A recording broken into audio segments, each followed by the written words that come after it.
Can you hear me all right? Yes. Thank you. Don't clap yet. You haven't seen what I'm about to tell you. So my name is Martin Edström. I'm here to talk to you about our expedition to the world's largest cave, where we went to make an interactive story in 360-degree images. Let's see that this works. Yes. If you want to reach me online, you find me at Martin Edström, and you can also just Google my name. You'll probably find this story and my website. And what I work with are, what I try to do in this immersive field is interactive storytelling. I'm actually very new to the whole 360-degree images and 360 video field, but my use of this is to tell stories in engaging ways. And I try to work with, from the motto of important stories, interactive and immersive storytelling.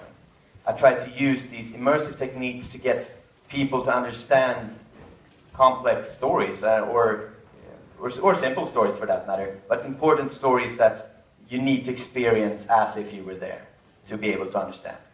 I've done a few projects in the last few years trying to put readers and users into the shoes of other people, to walk through situations they couldn't go to if they weren't able to go to it in an interactive story online.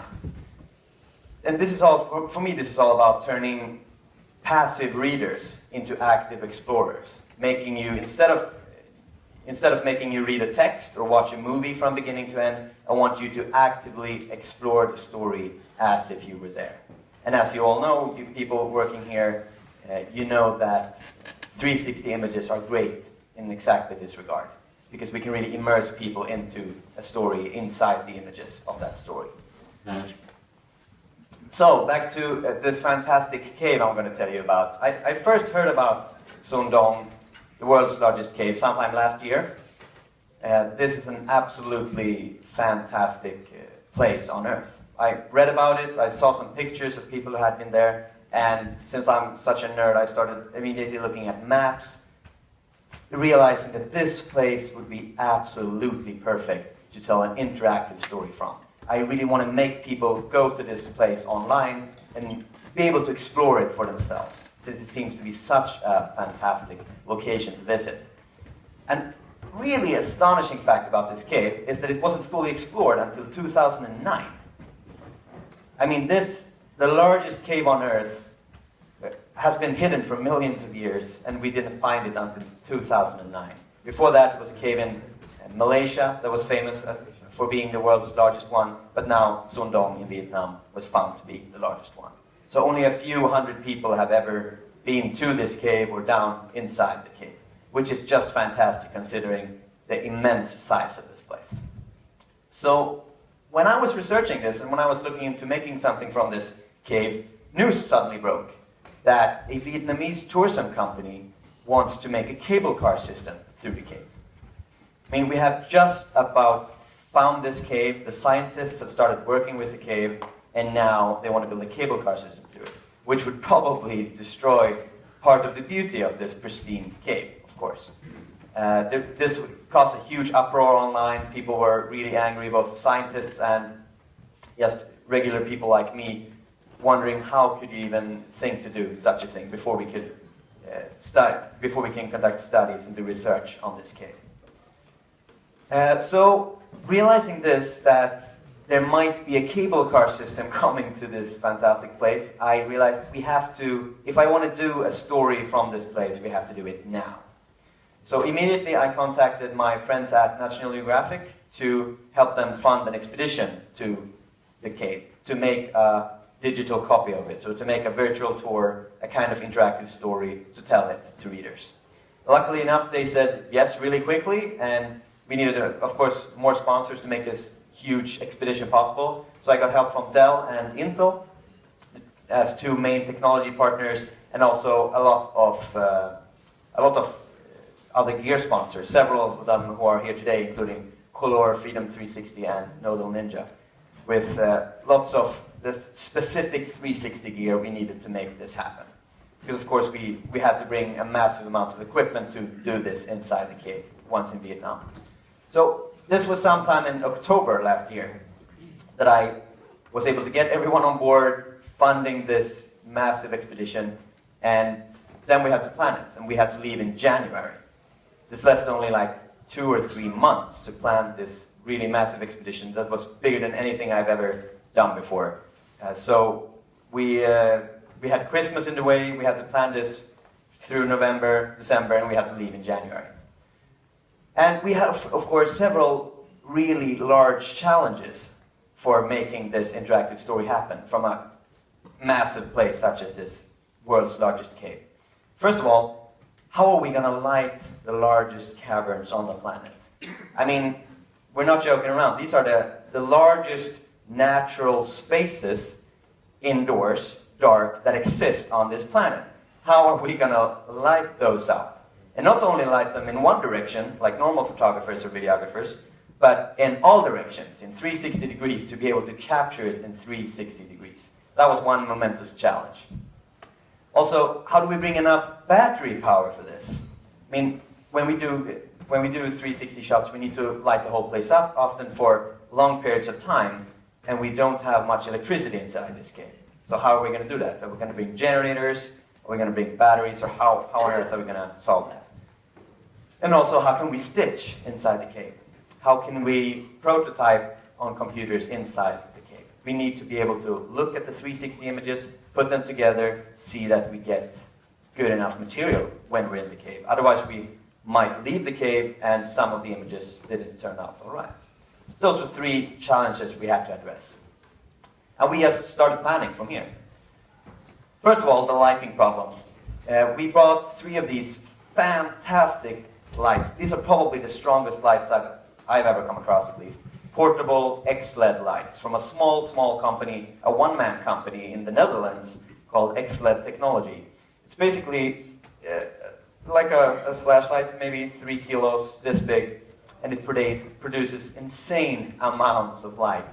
It's about 30 to 40,000 lumen coming out of each and every one of these flashlights, which, for you photographers, you know that's a shitload of light. So we knew that if we have 3 of these, hopefully this will be enough to light this place up.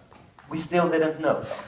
So we tried to go, or we thought about going to this place, which is in Stockholm, where I live, a huge arena called Globen. We thought maybe if we go to this place and we light that one up, maybe that can prepare us and we know how Sondong will be. If it's possible to light this place, maybe we can light the cave. And that place is about when you're standing inside that place, it's 85 meters from the floor to the ceiling. But then we realized when we go to Sondong, to the cave, it's about this tall. In several places, it's about 250 meters tall, sometimes even 300 meters tall inside the cave.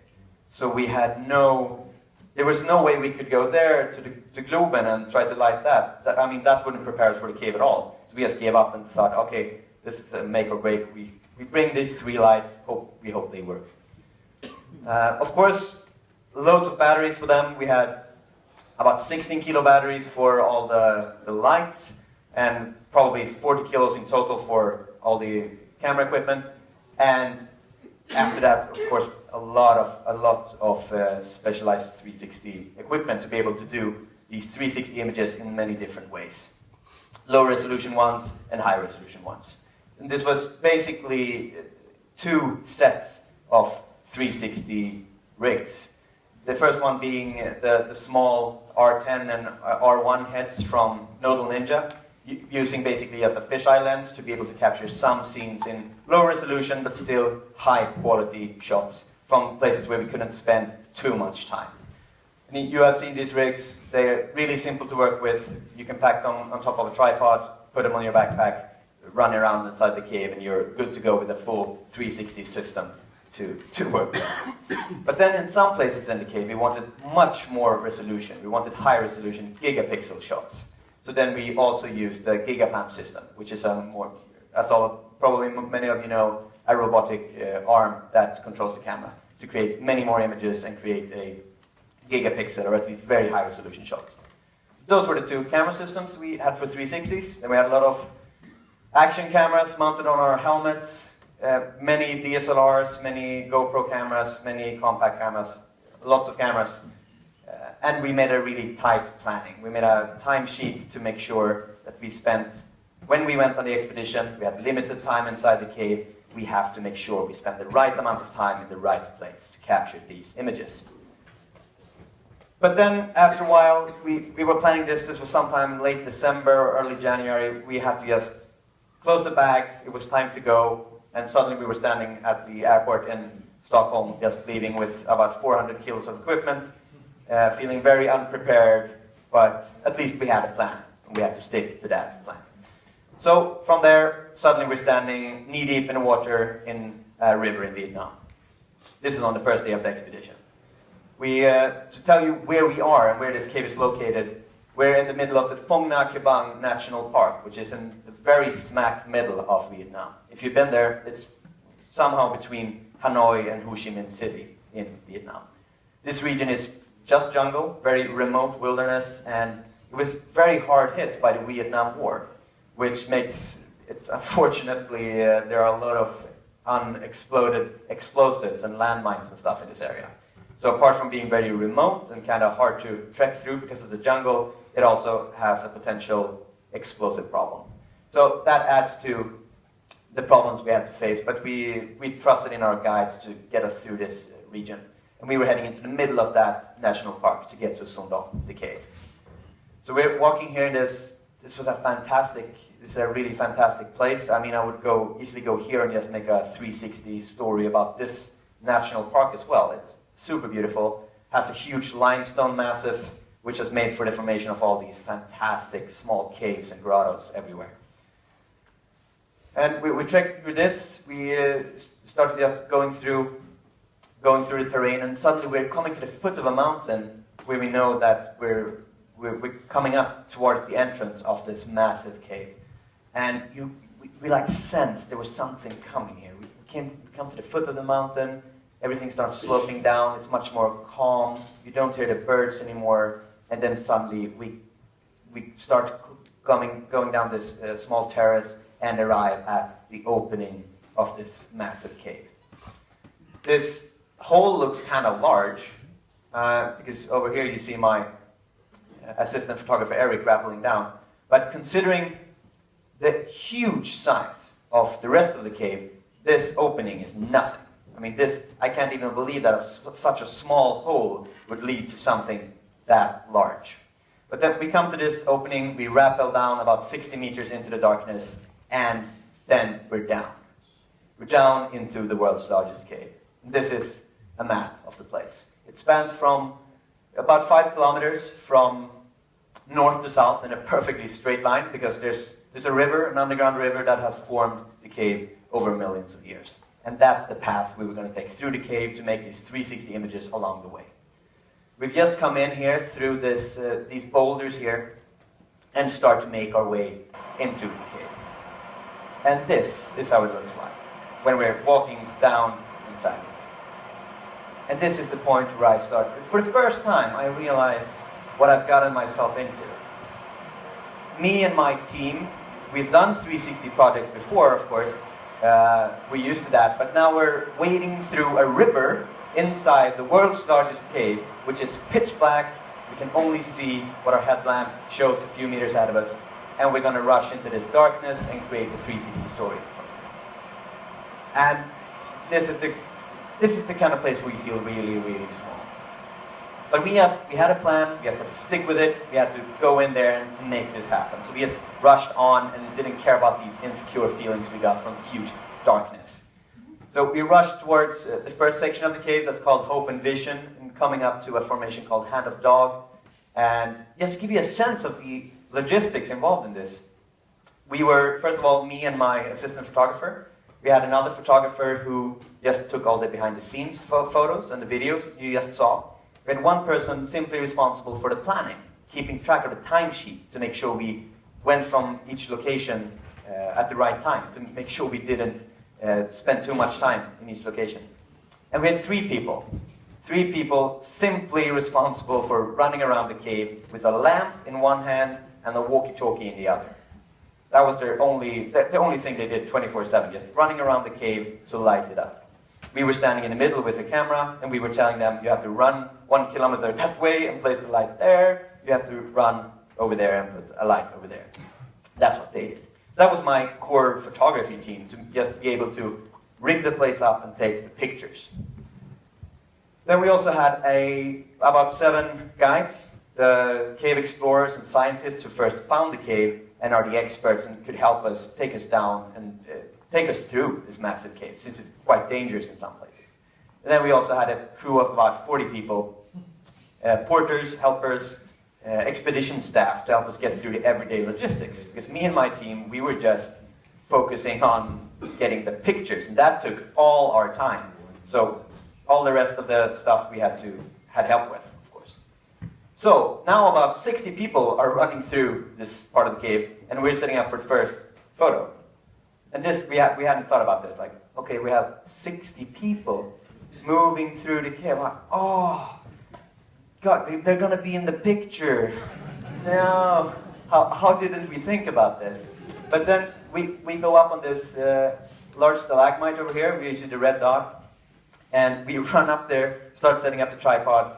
And as we stand there, we realize we won't see them anyway. Because this place is so damn huge. We won't see all these 60 people running around. Maybe if they stand on top of something, we can make them out. But even in a gigapixel shot, it would be hard to see most of them. So that wasn't a worry. Luckily. Then we started spreading out. I'm standing at the red dot, setting up the tripod. The other ones are running away with the lights to these 3 different locations we had planned to light this first cavern. And as I stand in the middle, they get into place. I ask on the radio, turn on lights 1 and 2. They turn them on. It looks fantastic. The scene is coming together. I feel that this 360 is going to turn out so nice. But we have to light up this part as well. It's a huge stalagmite, over 80 meters tall, over in the other section of the cave. We have to backlight that to get a good view. So I ask, light number 3. And there's nothing. So could you please light number 3? Oh yeah, we've lit light number 3. And there's nothing. There's just darkness from that part of the cave. And I realize they're somehow too low. They are somewhere where I can't even see the lights they're turning on. This is how huge this place is. Because we want to backlight, that's the huge stalagmite, and we can't even see that. So I immediately start asking them, like, frantically over the radio, just could you have to go higher, you have to climb that hill, get up, we have to backlight that stalagmite, otherwise this won't work. This is how it usually looks like when we're standing talking. And as they finally climb that hill in over an hour's time, they're able to backlight that 80-meter stalagmite. I'm somewhere in the darkness over there, and this is what I see from the other side. Then we finally were able to backlight that, and the whole scene came together in a really fantastic 360 image. And as you guys are all aware of 360 images, these are, of course, how they work. And this is one of the about 25 images from the final digital story that you can now explore on National Geographic's website. So looking around here, almost all the light you can see comes from these fantastic 3 X-LED lights we bought. Over there you have a little bit of daylight in that section, but the rest is from these fantastic LED lights. And later on we'll move on through that button.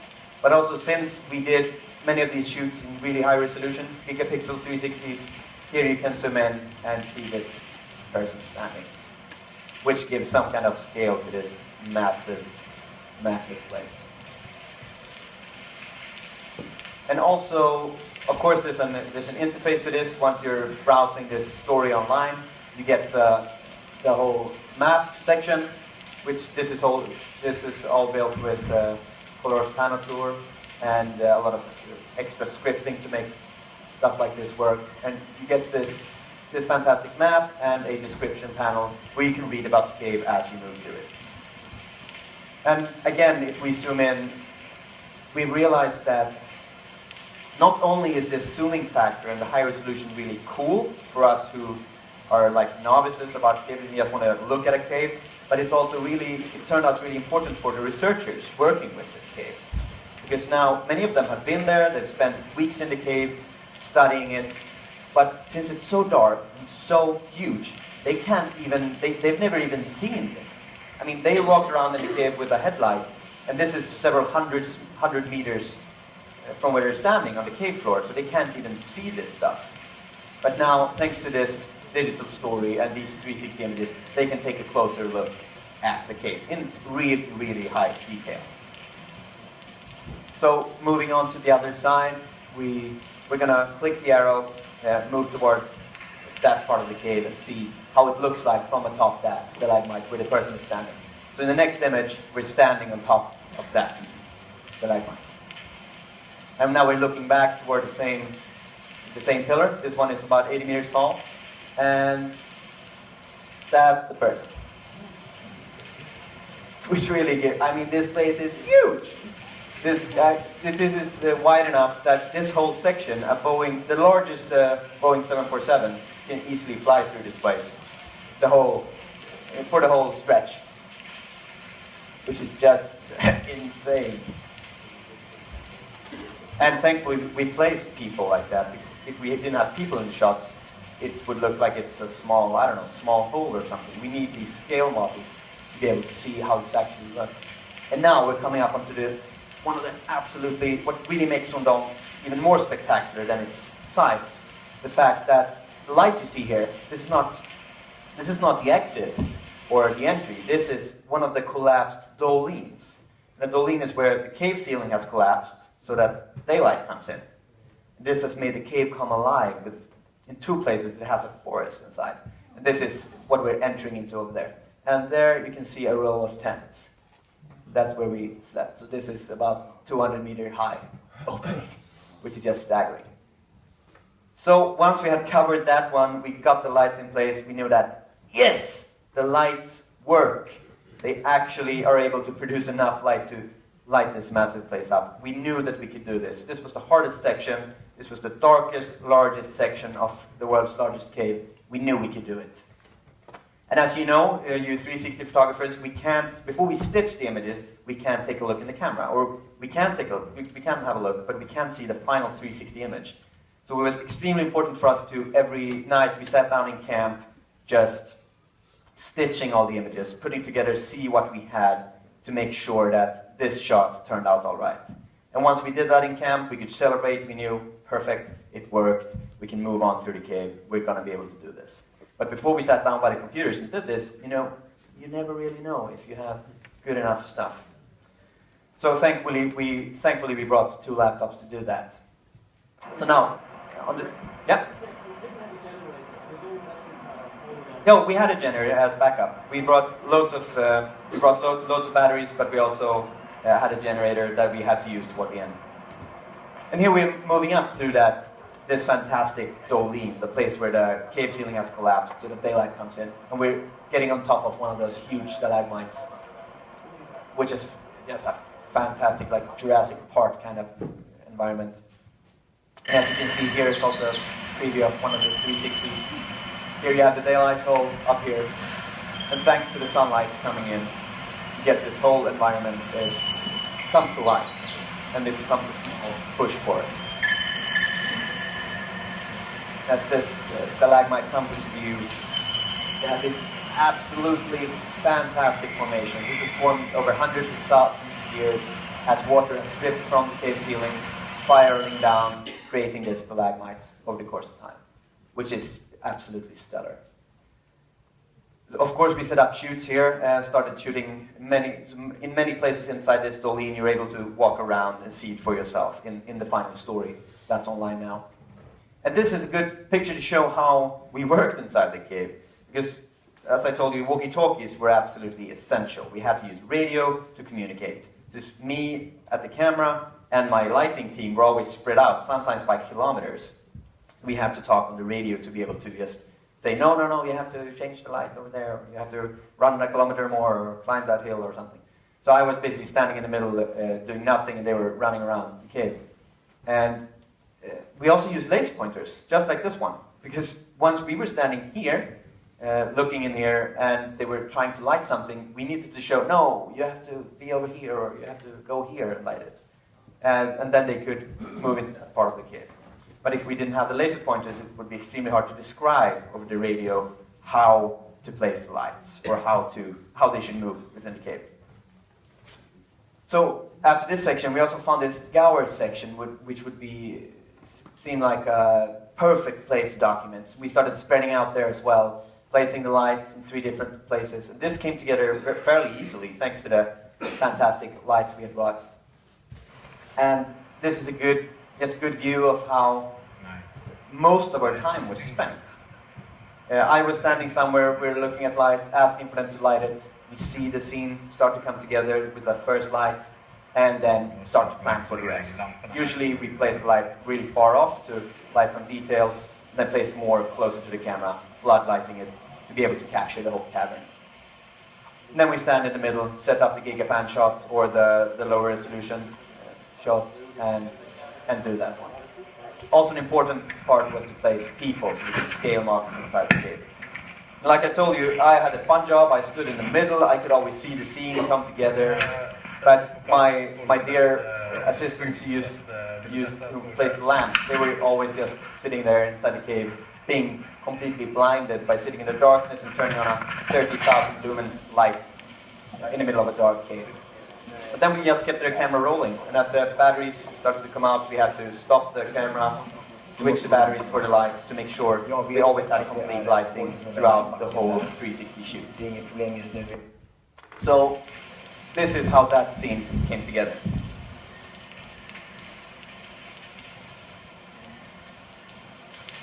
And all the light you can see in this image towards this direction is artificial, because there was no way. It was simply, thank you very much. Thank my assistants over here and here, placing those fantastic lights. Because this section was completely dark, and as we move to the other one, we have the amazing daylight coming down through this dolly, the collapsed daylight hole of Sundong. And this is one of the most epic views inside the cave, where you have this fantastic pool and everything comes together, which just turns out to be this is a fantastic, just normal image.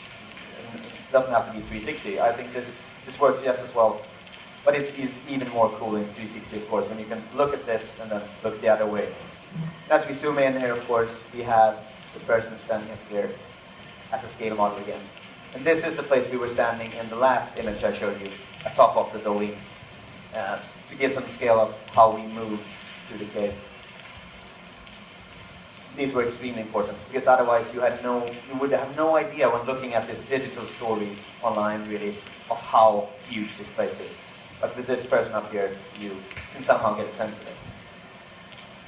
So that was one of the absolutely stellar places we captured. Really fantastic. And then, not only does Sundong have one of these daylight holes, it has 2. And the other one is even larger, even more fantastic, has a larger forest and everything. It just keeps on amazing. So here we're moving up through onto the terraces here, into that Dolin, and coming up into the next fantastic landscapes, where the trees grow tall. The other one has like bushes, the small shrubberies, but this place is an actual forest. So we captured many 360s here as well, so we were able to walk through this jungle, zoom in on everything, and have a real look. Just for reference, again, it takes about 45 minutes to just walk across this forest. 45 minutes to walk across the jungle that is inside the world's largest cave. Just kind of hard to wrap your head around. There, of course, you have the hole that made it all possible. So after that section, after those 2 fantastic green, alive sections, we also got to document the innermost part of Sundong. This is much more cramped. This is where the creepy crawlies are. This is where you have to squeeze through boulders and stuff to get in towards the end of the cave. This is also fantastic, of course. It's a totally different landscape. We walk through these huge stalactites, and we could work much more easily here, because we had no daylight to account for, so we didn't have to match the daylight with our output from our lights. We could just completely control how we lit up the 360s we were going to do, which was nice, because we could completely control the situation. and it was much smaller. So we set up here and did several big 360 shots here as well, of course, for you guys to be able to walk through this end section of the cave. If some of you are divers, I recognize, I feel that many of these places could just as easily have been underwater. It feels like corals.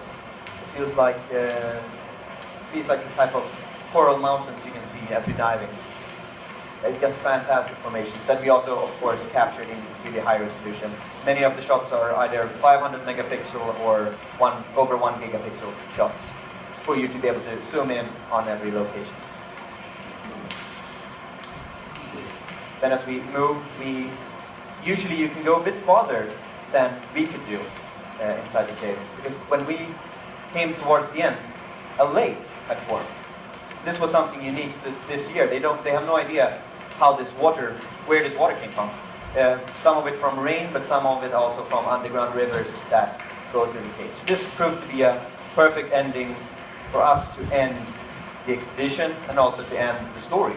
You come up to this lake inside the cave, which water we don't know where it really comes from, and two of the guides are paddling their way towards the end of the cave.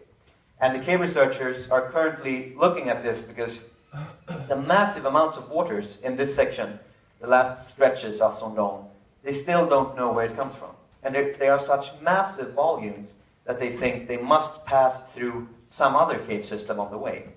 So there might be a chance, or they think it's highly probable, that an even larger cave is somewhere close here that brings all this water through it because it's not visible in the jungle. So water comes through something even larger to get into here. So I'm hoping that soon they'll find an even larger one and we can go do that one as well, which would be nice. So after this section, we had covered all of the cave, the 5-kilometer stretch, and of course many places I haven't been able to show you here, but that you can see in the final reportage, in the final story online. And this was a massive post-production process, of course, coming home with not that much, but I think it was about 700 gigabytes of data. We had all the source images that we had to put together for the gigapixel images, for some of the video we used, and for all the sound we captured to create this whole immersive experience. So we had about a two-week expedition in the field, and it's been a 5-month post-production cave inside my office. And now that it's online, now that it's available, anyone with an internet connection, preferably on a tablet or on a phone, or just a really nice large desktop screen, can walk through this place. And my hope is that no matter what happens to the cave, even if there would be a cable car system built through it, like I told you before, or if there's a huge natural catastrophe of some kind, somehow destroys parts of it, at least we have some kind of a digital copy of the cave. A story for you to explore, and a version of the cave that you can walk through as if you were there. Yes?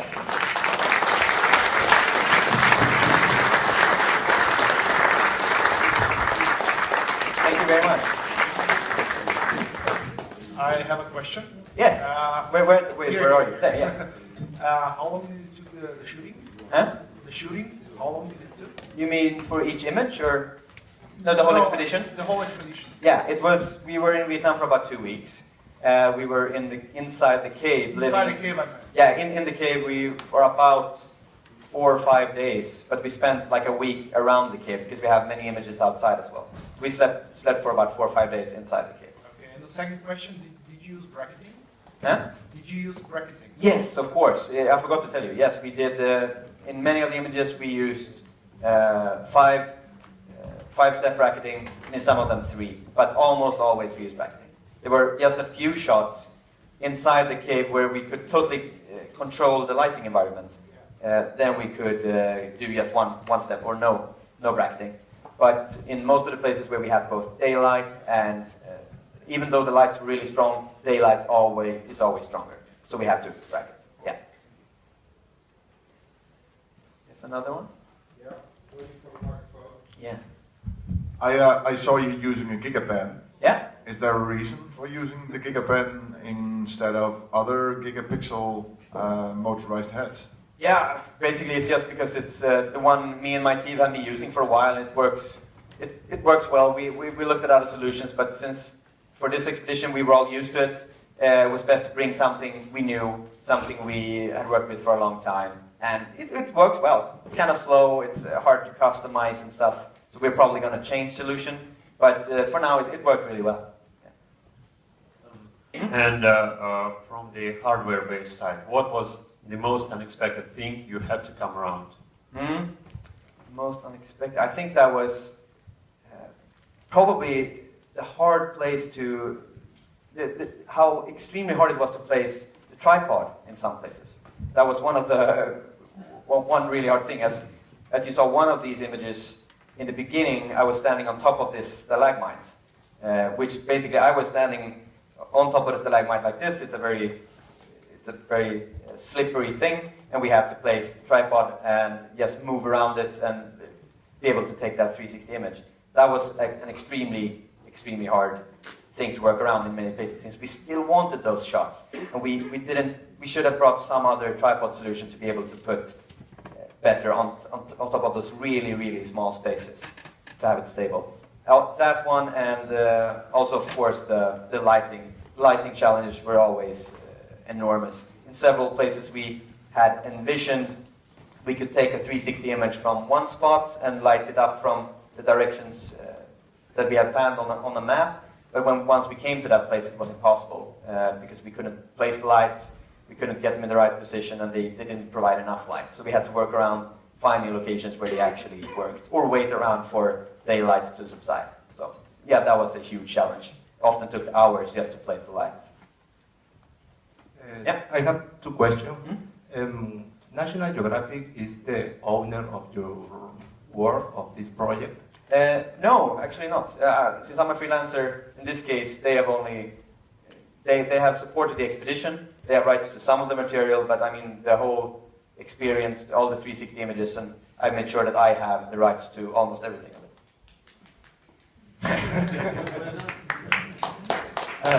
The second question is, you can share almost the cost of the production of this? The whole cost? Yes. Yeah, it was actually pretty cheap in terms of expeditions, because when we first started planning, I thought it would be much more expensive.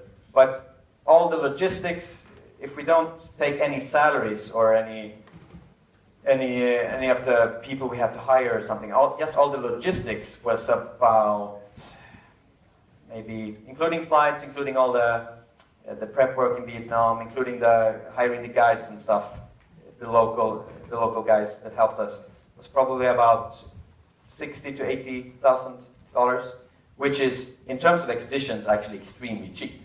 Because when people mount an Everest expedition or do something, other crazy stuff, it's millions, or at least hundreds of thousands of dollars. But then, so I mean, the total production cost of this comes much higher, but it's hard for me to calculate because some of these are on salary and inside National Geographic and stuff like that. Yes? Sorry, what did you use to record sound? To record sound? Yeah. Yes. Yeah, how did we record sound? We mainly used the Zoom H6 recorders, actually, with Sennheiser microphones. We needed, since what I think is the absolutely most important part of this is the ambient sound is just as important as the images in many cases, because once you put on the headphones, you look around inside the story, you get immersed by the sound. So we had one microphone, one special microphone from Sennheiser called the SPM 8000, which is very specifically designed for ambient sound recording. Just getting the whole soundscape. You can even get it in 5.1 surround sound if you want, but we used normal stereo. So we used that microphone almost all the time to get those soundscapes and get the full volume of the sound. Yeah? Did you shoot 3D Huh? stereo kind of? No, unfortunately we didn't. We thought about it, but we hadn't got the workflow good enough, so we didn't want to risk it. We did it full on 360 instead. But next time it's definitely going to be part of the workflow. Yeah? Is there any evidence that the caves were inhabited at any time by No, that's the thing. It's never been. They've never found any traces of that because it's so hard to get into that local people in Vietnam would probably never have even risked it, even if they found it. When they found the entrance a few years ago, I mean, they just backed off because it's a dark hole in the middle of the jungle.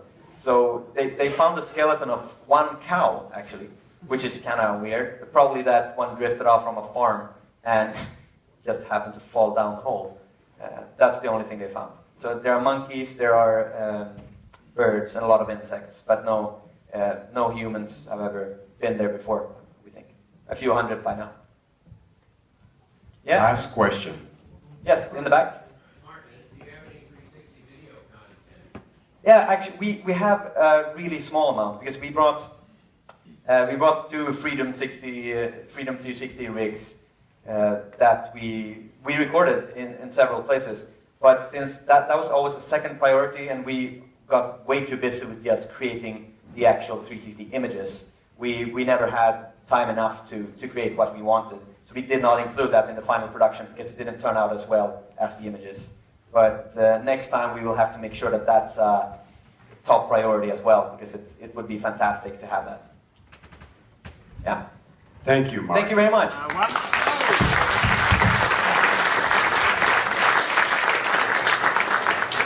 Really, I was thrilled when I talked to Martin and he started to talk about his project. I said, I want this guy on the stage. So obviously, you liked it.